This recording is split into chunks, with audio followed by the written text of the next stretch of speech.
There are stories we hear in whispers, rumors, warnings, urban legends told to scare children.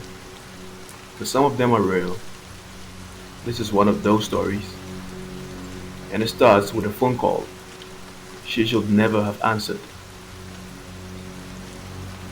Nina was used to weird dreams, but this one felt different.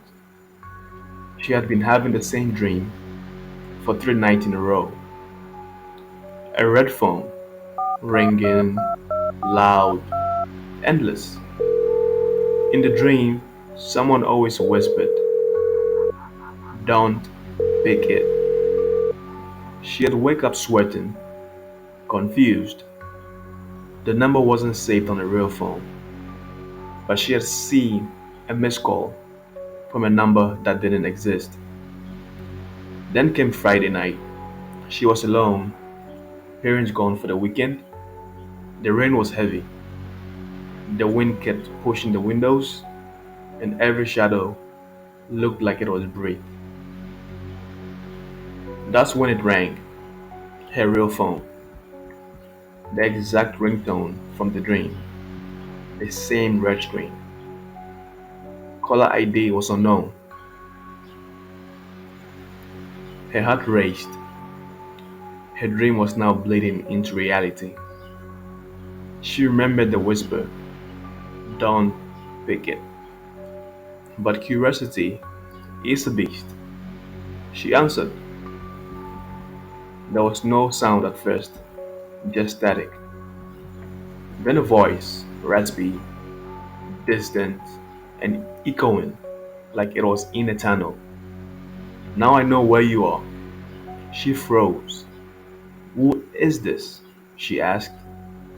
The call ended. Seconds later, her door cracked open, but she hadn't locked it. She ran to the door and locked it. Breathing hard, she looked through the peephole. No one was there. But when she turned around, her phone was on the floor. She hadn't dropped it. It started vibrating again. Caller ID mirror.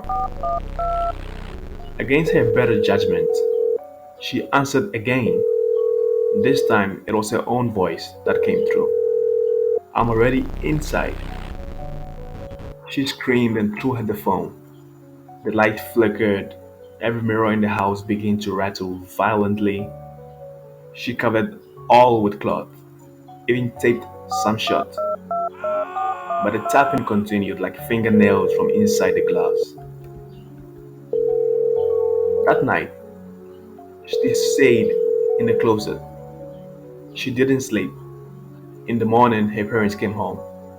The house was freezing cold, though the heater had been left on. They found Nina sitting in the closet, eyes wide open, pale. She didn't speak for 3 days. When she finally did, she whispered, "I forgot not to pick it." Weeks later, her phone rang again, but this time, her parents picked it up. Now they are gone too, and the number? It's calling you next. Creepy. Saying, "Don't pick it."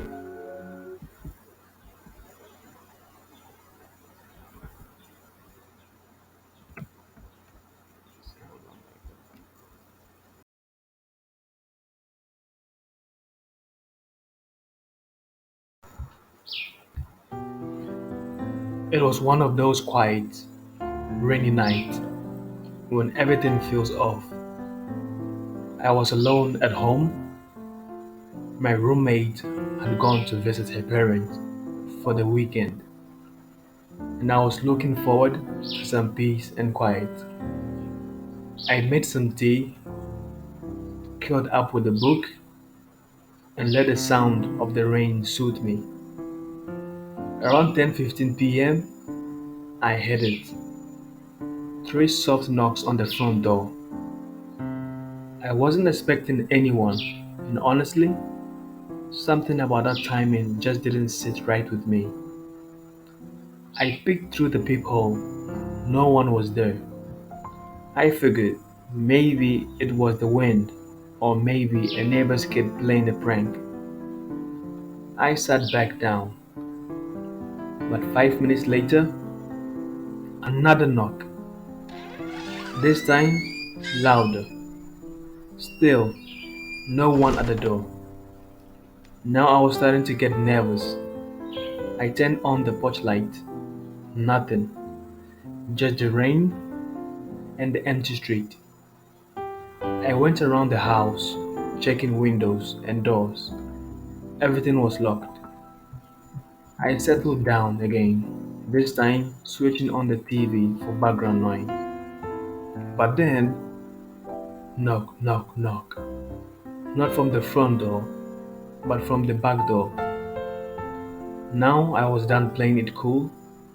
I crept into the kitchen, the back door in sight. I stayed back and squinted at the door through the dark. That's when I saw something that made my blood go cold. A shadow moved, not outside, inside, near the hallway. I froze. I hadn't had anything. How was someone in my house? My phone was in the living room, just out of reach. I backed up slowly, trying not to make a sound, but I heard a soft creak behind me. I turned. A tall, shadowy figure stood at the edge of the hallway. I couldn't see a face, only the outline of something or someone standing very still, watching me. I ran. I didn't think. I sprinted to the front door, flung it open, and ran barefoot into the street. I got to the neighbor's house and begged them to call the police. When officers arrived and searched the house, they found something that haunts me to this day. The attic hatch was open. A pair of muddy boots were left by the attic ladder. A sleeping bag, fast food wrappers, and a knife were found in the attic corner. Whoever was in my house has been living there for at least a few days. And the scariest part, the police said there was no signs of forced entry. They think he came in before my roommate left and had been waiting.